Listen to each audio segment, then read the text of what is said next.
program makan bergizi gratis lagi rame banget nih dibicarain. Tapi apa ini cuma sekedar program bagi-bagi makanan aja? Kayaknya lebih dari itu. Kali ini kita bakal coba bedah bareng-bareng karena ini tuh dirancang sebagai instrumen strategis yang punya visi ganda. Oke, kita mulai dari pertanyaan yang paling dasar. Apakah program ini ya sekedar ngasih makan anak-anak di sekolah? Udah gitu aja? Atau jangan-jangan ada rancangan yang jauh lebih besar di baliknya? Sebuah instrumen strategis yang punya tujuan ganda. Nah, ini dia nih intinya. Program ini tuh dibangun di atas fondasi yang disebut visi ganda. Maksudnya apa? Artinya, ada dua tujuan raksasa yang mau dicapai sekaligus. Dan dua tujuan ini saling nyambung, saling nguatin satu sama lain. Nah, coba lihat deh perbandingannya. Ini yang bikin menarik. Di satu sisi, ini jelas banget solusi buat kesehatan. Tujuannya buat apa? Buat lawan stunting sama ningkatin konsentrasi anak-anak pas belajar. Tapi, di sisi lain, ini juga jadi stimulus ekonomi yang kuat banget. Kok bisa? Karena ini menciptakan permintaan pasar yang gede banget dan memperdayakan ekonomi lokal langsung dari akarnya. Jadi kayak dua sisi dari satu koin yang sama. Oke, sekarang kita bedah dulu sisi yang pertama ya, kesehatan anak bangsa. Ini kan tujuan yang paling sering kita dengar ya. Tapi coba deh kita gali lebih dalam. Apa sih sebetulnya signifikansinya? Jadi gini, poin krusialnya itu adalah program ini bukan sekedar bansos, bukan sekedar bantuan sosial biasa. Ini tuh investasi sumber daya manusia buat jangka panjang. Bayangin deh, dengan gizi yang lebih baik, kita itu nggak cuma ngatasin masalah stunting yang emang udah gawat, tapi juga secara langsung bikin anak-anak lebih gampang nyerap pelajaran di sekolah. Ini tuh ya benar-benar fondasi buat membangun generasi masa depan yang lebih cerdas, lebih kuat, dan pastinya lebih kompetitif.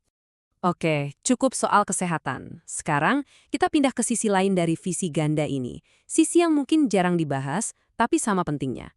Gimana caranya program ini dirancang buat jadi mesin penggerak ekonomi lokal? Coba bayangin ini deh. Setiap hari, jutaan porsi makanan itu harus disiapin. Ini bukan permintaan yang kadang ada, kadang enggak ya. Ini permintaan yang masif, konsisten, dan bisa diprediksi. Nah, inilah yang menciptakan sebuah pasar baru yang super besar. Sebuah kepastian yang mungkin selama ini nggak pernah dimiliki oleh banyak produsen pangan kita yang skala kecil. Terus, pertanyaannya siapa yang bakal ngisi pasar baru ini? Nah, rancangan idealnya itu justru menargetkan mereka yang ada di jantung ekonomi pedesaan. Siapa aja? Yaitu dia, petani-petani kecil, peternak lokal, sama UMKM kuliner yang ada di sekitar sekolah. Dengan ngasih mereka akses pasar yang pasti, program ini kan secara langsung memberdayakan mereka. Dan efeknya, daya beli di seluruh komunitas desa jadi ikut naik. Oke. Jadi, gimana cara kerjanya pemberdayaan ini di lapangan? Konsep kuncinya itu adalah ekonomi sirkular desa. Gampangnya gini, ini bukan sekadar beli bahan makanan dari pemasok besar di kota, tapi tujuannya justru menciptakan sebuah ekosistem ekonomi yang muter terus di tingkat lokal, di desa itu sendiri. Yuk, kita ikutin alurnya. Pertama, sekolah kan butuh pasokan makanan ya, konsisten setiap hari. Nah, kebutuhan ini nggak diambil dari tempat yang jauh, tapi dikumpulin sama koperasi atau BUMDes setempat. Terus, mereka beli bahan bakunya dari mana? Ya dari para petani dan peternak di sekitar situ. Idealnya sih dalam radius 10-20 km aja. Hasilnya gimana? Keren banget. Uang dari program ini nggak lari ke kota besar atau ke importir, tapi tetap muter di desa itu sendiri. Jadi ekonominya kuat dari dalam. Ada satu prinsip penting lagi yang bikin modal ini jadi makin kuat.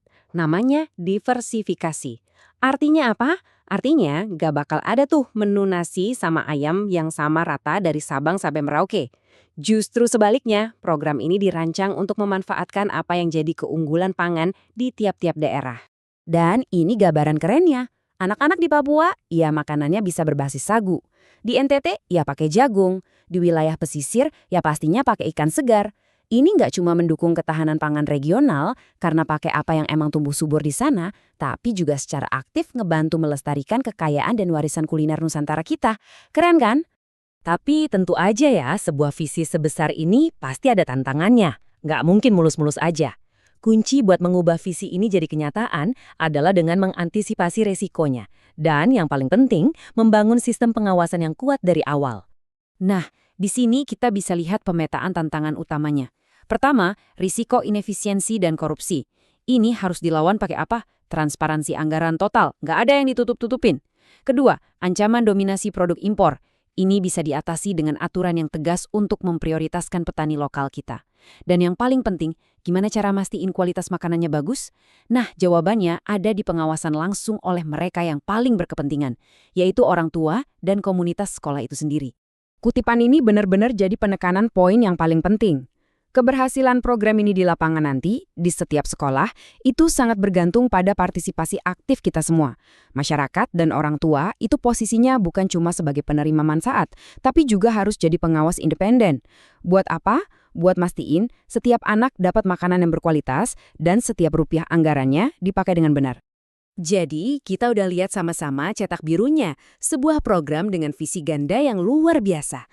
Tujuannya menyehatkan generasi penerus sambil di saat yang sama menggerakkan ekonomi dari akar rumput. Rencananya udah ada, Cetak Birunya udah jelas. Pertanyaannya sekarang, siapa yang bakal ngawal dan mastiin sisi besar ini benar-benar terwujud, bukan cuma jadi wacana? Nah, ini pertanyaan buat kita semua. Makasih banyak udah menyimak.